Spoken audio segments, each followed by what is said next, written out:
करके लेके आए। पृथ्वीराज चौहान अपने दरबार के अंदर बैठा हुआ, तुम कौन है रे, किसको लेके आए? सब ये गोरी है, भाग रहा था, हम पकड़ लाए इसको। नहीं ले वो मितिन का लेके माफी मांग लेगा तो छोड़ देंगे तेरे को। उसने कहा तुम चप्पल ले लूं मैं तो मुंह के अंदर। सर मेरे लायक कोई सेवा हो तो बता दो।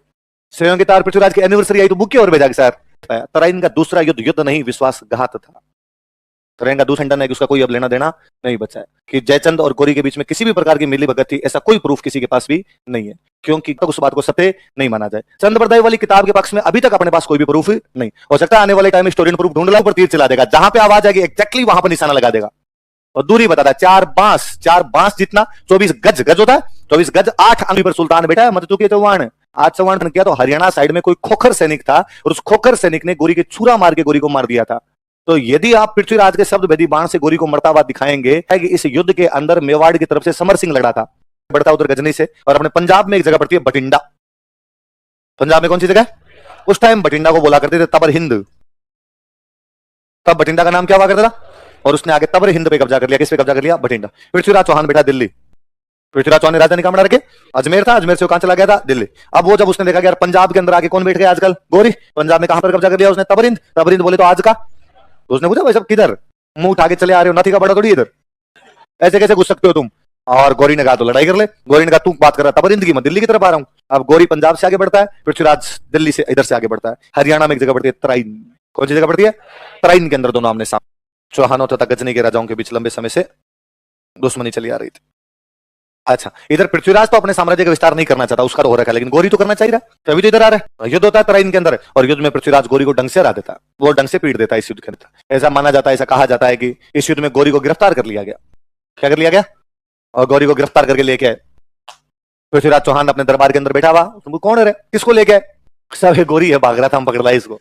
नहीं है क्या? लाओ लाओ आगे लाओ इसको। और गौरी जी क्या हाल है आपके? और गोरी रोया बापड़ा जोर जोर से। और गांव में कहते हैं लड़कियां जब विदा होती है भाई ढां ढां करके रोई, वैसे रोया गोरी। और गोरी ने कहा मैं तुम्हारी काली गाय हूं, मैंने धूड़ खाई जो तुम्हारी इधर तबरिंद आ गया, मैं आइंदा के बाद में तुम्हारी तरफ आंख उठा के नहीं देखूं, बापूड़ा एक बार जाने दे रहे। और जैसे उसने माफी मांगी, माफी मांगने के बाद पृथ्वीराज ने कहा कि छोड़ दिया जाए। मंत्री मंत्री बैठे थे, उन्होंने अरे अरे क्या कर रहे हो, क्यों छोड़ दिया जाए? जेल में डालो, पहली बात तो मार दो, आज ही मारो उसको, साइड में ले जाके झटका कर लो इसका शाम को, या कम से कम जेल में तो डालो इसको। और नहीं छोड़ना नहीं इसको। पृथ्वीराज ने कहा क्यों? तो कहा ये वापस आएगा और वापस आके लड़ाई करेगा। पृथ्वीराज मुस्कुराया उनकी तरफ, क्या इसका मतलब मेरे मंत्री अब डरने लग गए हैं, उनकी तलवारों में जंग लग गया है, जो दोबारा युद्ध का सामना नहीं कर पाएंगे? मंत्री ने सब ये तो कोई बात नहीं है, तो क्यों छोड़ रहे हो? पृथ्वीराज ने कहा इसका मतलब मेरे मंत्री इस बात को भूल गए कि भारत की हिंदू संस्कृति ये कहती है कि दुश्मन माफी मांग ले तो उस पर आक्रमण नहीं किया जाना चाहिए। भागते हुए दुश्मन की सेना पर किसी भी प्रकार का आक्रमण, जब हमारे पूर्वजों ने इन बातों का ध्यान रखा तो मैं अपने पूर्वजों पर लांछन लगाऊं? ये नाक रगड़ रहा है, मुंह में तिनका लेके माफी मांगने के लिए तैयार है। अपने सबसे बड़ी माफी होती थी, ये जो माफी मांगता कहते मुंह में तिनका ले, मुंह में तिनका लेके माफी मांग लेगा तो छोड़ देंगे तेरे को। उसने कहा तुम चप्पल ले लूं मैं तो मुंह के अंदर, तुम कहोगे वैसे करूं, तुम छोड़ो तो सही मुझे एक बात। यार ये गिड़गिड़ा रहा है अपने सामने, और ऐसे आदमी को कैसे मारा जा सकता है? और छोड़ दिया जाए, और दोबारा आएगा, दोबारा लड़ेंगे, और हथियार लाएंगे, इस बात नए हथियारों से लड़ेंगे, नए तरीके से लड़ेंगे। और तुम्हें डर लगता है? मंत्री ने सब डर वाली तो कोई बात ही नहीं, तो ठीक है छोड़ दो इसको। राजा कह रहा है तो छोड़ दिया जाए। गौरी को छोड़ा, गौरी यहां से भागा, तराइन के थोड़ा सा उधर जाके बैठ गया अपनी सेना लेके। मंत्रियों ने कहा कि हमने कहा था देखो साहब ये नहीं जाएगा, भारतीय संस्कृति उन पे लागू होती है जो भारतीय संस्कृति को मानते हैं। भारत में किसी आदमी को छोड़ दें तो पूरी जिंदगी एहसानमंद रहे कि साहब फलाने जी ने जान बख्शी थी, ये तो मानता नहीं है। ये देख लो वापस बैठ गया। पृथ्वीराज ने कहा कोई नहीं, लड़ लेंगे, वापस लड़ लेंगे। पृथ्वीराज ने समाचार भिजवाया कि यार तूने कहा था वापस जाऊंगा मैं, मेरे गजनी तू यहीं बैठा हुआ है। तो उसने वापस पृथ्वीराज के पास समाचार किया कि सर प्लीज एक बात मैं बतानी भूल गया था, उस दिन बोला ही नहीं जा रहा था आपके सामने मेरे से। ओरिजिनल बात यह है कि गजनी का राजा मैं नहीं हूं, मेरे बड़े भैया है, और मेरे बड़े भैया को पता चल गया कि मैं आपसे तराइन के युद्ध में हार गया, और जिस दिन भैया को पता चला उसी दिन से भैया अपनी छुरी तेज कर रहे हैं, जाते ही मेरे को जिबा करेंगे, जिबा हलाल करेंगे मेरे को। इसलिए मैं चाहता हूं कि थोड़े दिन तक यहां पंजाब में बैठा रहूं, इतने में भैया का गुस्सा थोड़ा ठंडा मीठा पड़ जाएगा और फिर मैं चला जाऊंगा। सर थोड़े दिन बैठने की परमिशन और दे दो।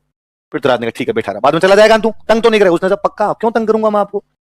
फिर भी पृथ्वीराज को इनको लगा क्या पता ये तंग करे, आगे बढ़ने का प्रयास करे, तो ये भी तराइन में जाके बैठ गए वहां पे। तराइन के थोड़ा सा उधर वो बैठा हुआ है, तराइन के थोड़े से इधर ये बैठे, वहां पर जाके आमने सामने बैठे हुए।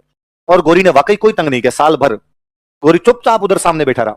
उल्टा सुबह शाम कभी मॉर्निंग वॉक में मिल जाता, नमस्ते और नमस्ते सर, मेरे लायक कोई सेवा हो तो बता दो। सेवा के तार पृथ्वीराज की एनिवर्सरी आई तो बुक और भेजा सर, भाभी जी को भी मेरी तरफ से नमस्ते बोलना। पृथ्वीराज को लगा यार ठीक आदमी है, ज्यादा यू परेशान करने वाला आदमी तो नहीं है। अब पृथ्वीराज ने अपनी सेना कम करनी शुरू की वहां से। पृथ्वीराज की गुजरात वालों से नहीं बने, एमपी वालों से नहीं बने, यूपी वालों से नहीं बने। डरता कि यार अपने कहीं पंजाब बैठे हैं, उधर वाले अंदर कुछ जाएंगे, तो अपनी सेनाओं को उधर भेजना शुरू किया। एक सेनापति का, तू गुजरात संभाल, तो यूपी संभाल, तो एमपी संभाल। तो सर यहाँ यार अटैक तो हो नहीं रहा, बैठी तो रहना, मैं बैठा हूं। गौरी इसी दिन की ताक के अंदर था। मुसलमान राजाओं की एक बहुत अच्छी खासियत थी, वो किसी भी युद्ध से पहले दुश्मन की पूरी जासूसी करवा लिया करते, कितना पुदीना अगले के पास में। और अब गौरी को एक एक बात का पता था कि उसके कौन से सेनापति पृथ्वीराज के साथ है और कौन से सेनापति यहां से वापस चले गए। उसे यह भी पता था कि ये कब उठते हैं, कब जागते हैं, कब सोते हैं, क्या खाते हैं, क्या पीते हैं, उसके पास पूरी जासूसी थी। और एक दिन उसके पास पूरी पुख्ता न्यूज थी कि एक रात को पृथ्वीराज तथा उसके सैनिकों ने लेट नाइट पार्टी की। रात 3 बजे दारू पी के सोए। वो सुबह सुबह अचानक 5 बजे हमला करता जब सेना सो रही थी। सोते हुए काट दिए थे।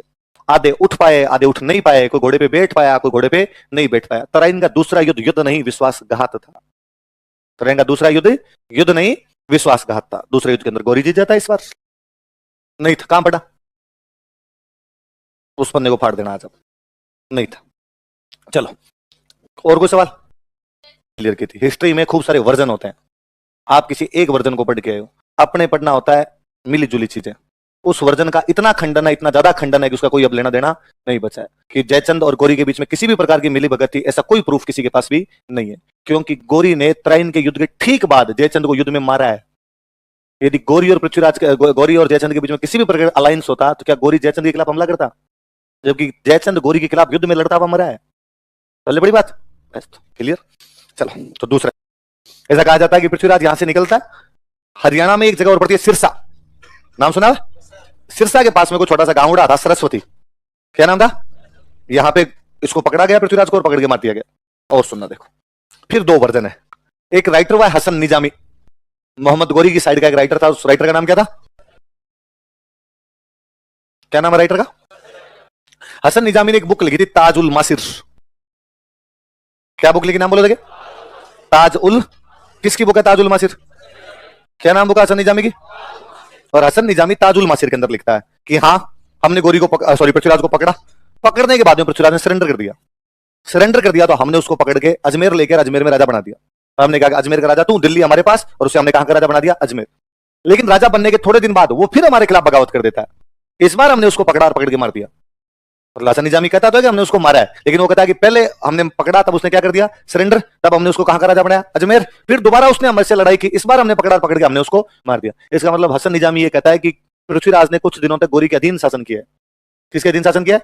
आप कोई पूछेगा भाई कौन से राइटर के अनुसार पृथ्वीराज गौरी के अधीन शासन कर?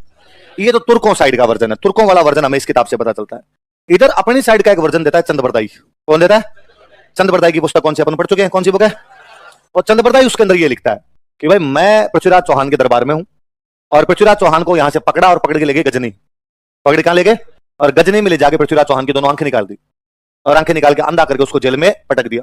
मुझे मेरे दोस्त की याद आई, मैं मेरे दोस्त के पीछे पीछे चला गया गजनी, और मैंने गौरी को कहा यार मैं मेरे दोस्त से मिलना चाहता हूं, और गौरी ने मुझे जेल भेजा उससे मिलने के लिए। और जेल जाके मैंने देखा यार पृथ्वीराज की दोनों आंखें निकाल दी और पृथ्वीराज तो वहां पे अंधा होकर जेल के अंदर पड़ा हुआ उनकी।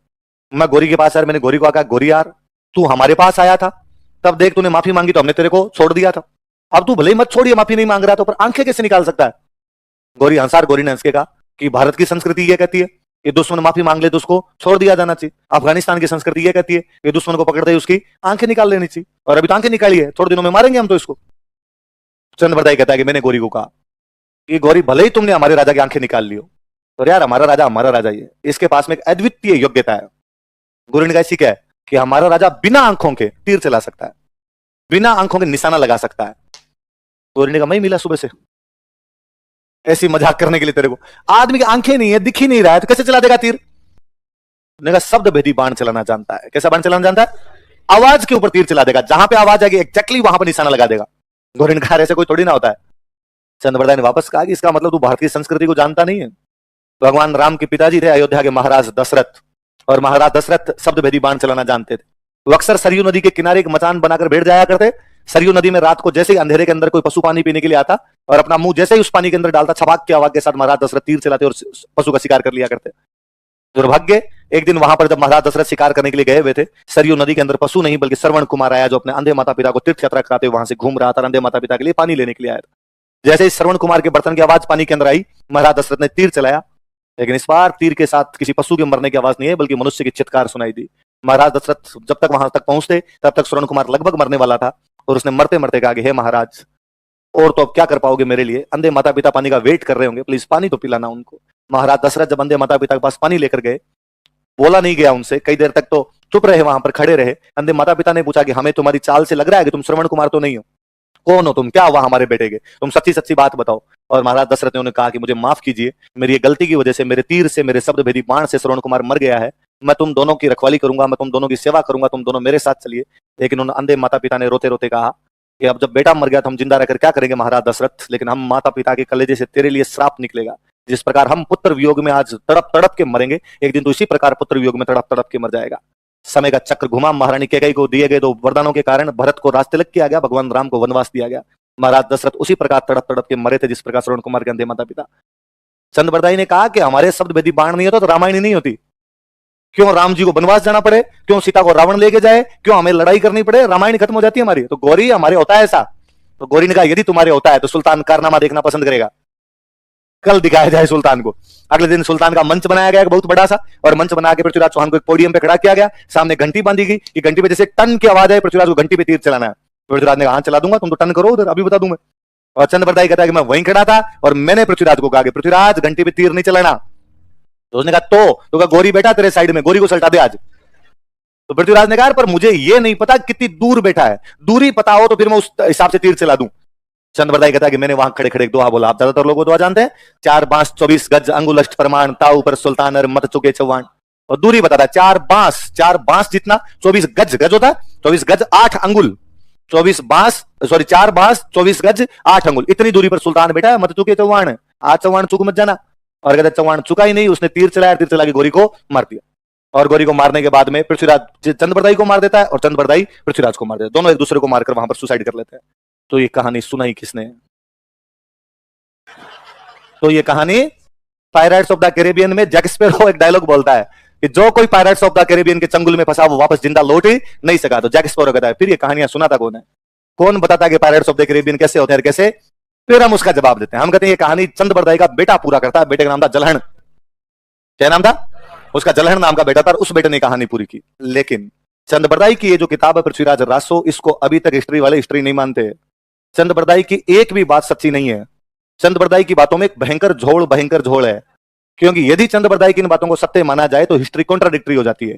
क्योंकि हिस्ट्री में हम आगे पढ़ते हैं कि 1206 में मोहम्मद गोरी ने भारत पर दोबारा आक्रमण किया था, और जब उसने दोबारा आक्रमण किया तो हरियाणा साइड में कोई खोखर सैनिक था और उस खोखर सैनिक ने गोरी के छुरा मार के गोरी को मार दिया था। तो यदि आप पृथ्वीराज के शब्द भेदी बाण से गोरी को मरता हुआ दिखाएंगे तो 1206 में उस हमले को प्रूव कैसे कर पाएंगे, और खोखर सैनिक की गोरी की हत्या को कैसे बता पाएंगे आप? फिर और लफड़ा। ये घटना है 1192 की। घटना कब की है? तराइन का दूसरा युद्ध कब हो रहा है? 1192। इस घटना के 500 साल बाद, कितने साल बाद? 1676 ईस्वी में। कब की बात है? मेवाड़ में एक महाराणा वे राज सिंह, मेवाड़ के महाराणा कौन वे? और वो राजसमंद झील बना रहे थे। कौन सी झील बना रहे? जब राजसमंद झील बनाई जा रही थी तब उसके पास में उन्होंने इतिहास लिखवाया, पूरा मेवाड़ का इतिहास लिखवाया, जो हम आगे पढ़ेंगे। राज प्रशस्ति क्या कहलाती है? जब राज प्रशस्ति लिखवाई जा रही थी तब महाराणा राज सिंह ने अपने कई दूत राजस्थान में अलग अलग जगह भेजे, और अलग अलग जगह उन दूतों को कहा कि जाओ और राजस्थान की हिस्ट्री लेके आओ, ताकि मेवाड़ की हिस्ट्री का पता चल सके कि मेवाड़ में जो बुक है वो तो मेवाड़ वाला वर्जन बताती है, बाकियों ने अपने बारे में क्या क्या लिखवा रखा वो तो पता चले, ताकि अपने सही हिस्ट्री यहां पर लिखवा सके। महाराणा राज सिंह जी का जब एक दूत अजमेर आया, अजमेर में उसको एक बंदा मिला, और उस बंदे ने कहा कि मैं चंद्रबरदाई का वंशज हूं। कौन चंद्रबरदाई? का वो जो 500 साल पहले पृथ्वीराज चौहान के दरबार में रहता था। अच्छा। और उन्होंने एक किताब लिखी थी पृथ्वीराज रासो, जो मेरे पास पड़ी है, और उसने वो पृथ्वीराज रासो ला के दी। ये तमाम कहानियां पृथ्वीराज रासो की 1700 में पता चली, 500 साल बाद घटना के। अभी तक ये नहीं पता कि उस चंद्रबरदाई ने ये किताब लिखी थी कि नहीं लिखी थी। उसकी जो भाषा है वो 1200 ईस्वी के आसपास की कतई भाषा नहीं, वो भाषा बहुत बाद की है। चंद्रबरदाई ने इतनी बातों का गाड़मेल कर दिया जिसकी हद नहीं। चंद्रबरदाई कहता है कि इस युद्ध के अंदर मेवाड़ की तरफ से समर सिंह लड़ा था।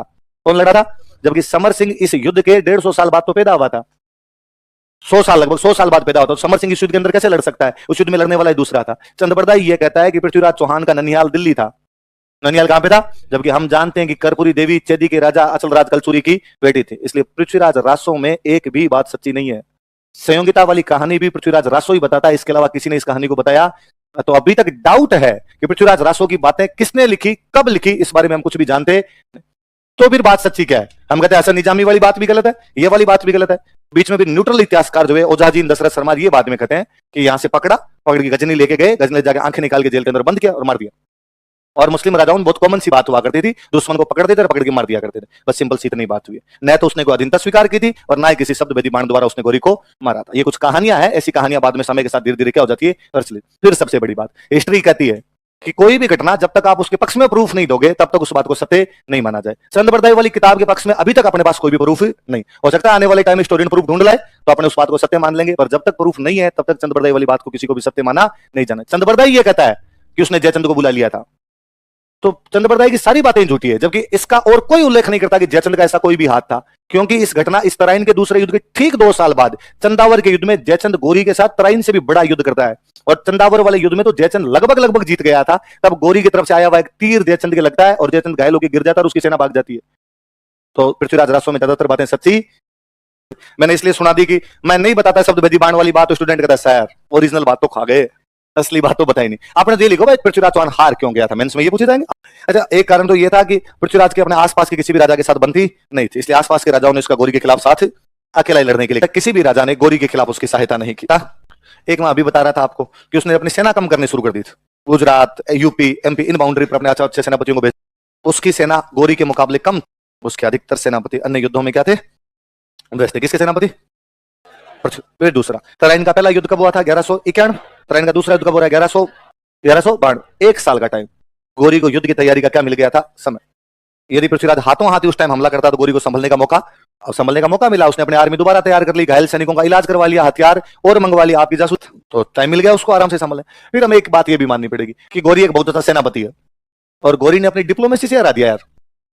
तो एक अच्छा सेनापति केवल वो नहीं होता जो युद्ध के मैदान में ही निर्णय ले, युद्ध के मैदान से बाहर जो निर्णय लिए जाते हैं, दिमाग से जो आप खेलते हो वो भी एक बड़ी चीज है। वो दिमाग से खेल रहा था जब वो ये कह रहा था कि वहां मेरे बड़े भैया और राजा है, मैं जाऊंगा तो मुझे मार देंगे, इसलिए थोड़े दिन यहाँ पर बैठने दो। उसने बैठने की परमिशन ले लिया आपसे, फिर आप चुपचाप बैठे थे, लेकिन वो आपके पल पल की न्यूज अपने पास में रख रहा था। तो आपको क्रेडिट देना पड़ेगा कि यार मैंने तो कर ही रहा है। वो भले डेवलप अलायंस नहीं बना पाया, गठबंधन नहीं था, अकेला पड़ गया, सेना भी क्या हो गई कम, क्योंकि आज बाकी सेनापति अलग अलग युद्धों के अंदर क्या हो गया आपके बिजी।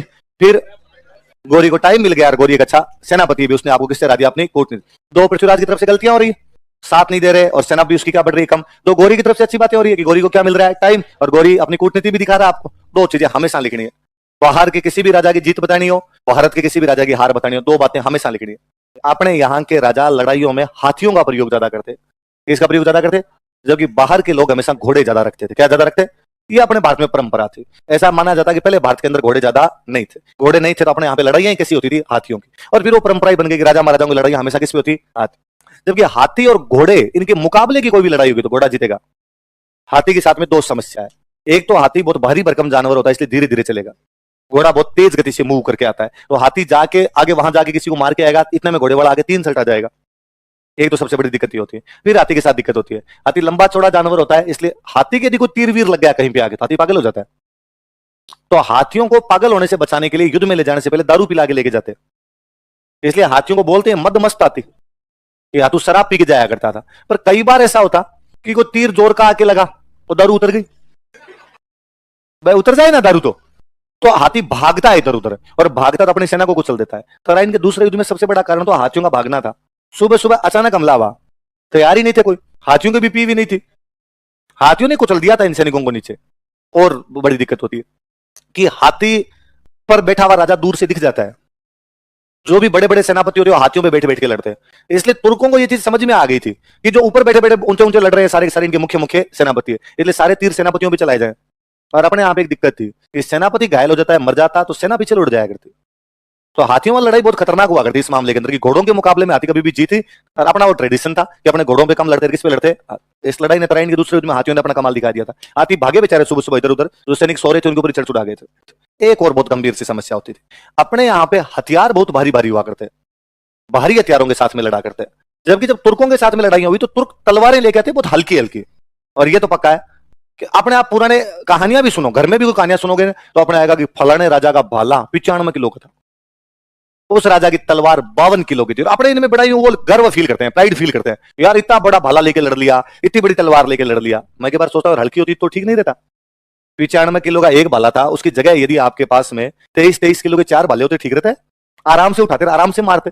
हाँ मान लिया पहले वाले डाकी हुआ करते थे, 95 वाला भी उठा लेते, पर 95 वाला उठा के चलाओगे तब तक यार 23 वाले दो चला दो, ठीक रहेगा आपके पास में। तलवार 52 किलो वाली तलवार घूमेगी नहीं यार, कोई लचक वचक पड़ जाए और हो जाए। तुर्कों के पास में हल्की हल्की 13-13 किलो वाली तलवार थी, इतने में तो कुछ छेड़ देता, कोई अपने वाला उठाता, उससे पहले तो गाल दिया करता था वो कि लो मैं बता देता हूँ यार तुम्हें क्या किया जा सकता है। तो हमारे हथियार हमेशा भारी थे, उनके हथियार कैसे। दो बातें पृथ्वीराज की तरफ से खराब हुई, कौन कौन सी बातें?